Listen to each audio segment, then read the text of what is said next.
So before the election, I can say this full-throatedly: you were warned.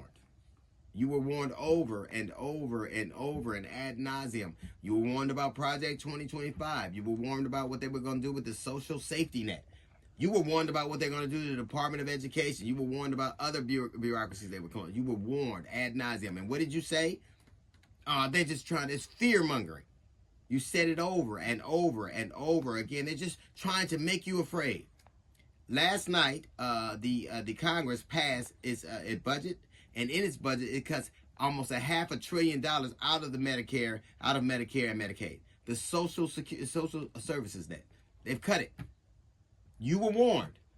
There were hurricanes, tornadoes that wreaked havoc through the South and the Midwest, and you weren't warned because they cut the funding for the weather system you need to keep you abreast and tell you when to evacuate. You were warned that these things were going to happen. You were warned that people were going to be deported. You were warned that there would be suspension of American rights. You were warned over and over and over and over again. And last night, the Congress, it's interesting to me about people who claim to be pro-life. I remember Senator Johnson, who was from Wisconsin, said he never believed that it was society's job to feed a child. He said that. Those were his words. But why do you believe that it's society's job to make a woman have one? It's interesting to me about these pro-life people. They want the baby to be born, but they never want to feed them, educate them, make sure that they can make sure that they have health care. None of those things. They're not a movement, pro-choice. Those people are on a movement.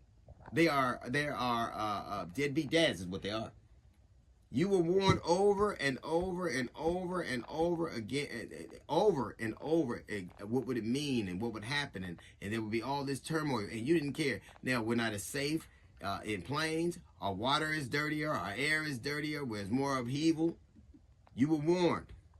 And then when you needed to be warned, you weren't. And both for the same things. You decided it was more important to own to live than have the right to live. That's a little note from the GED section. Got a Jazz Report coming up in 15 minutes. It's the D.L. Hughley Show.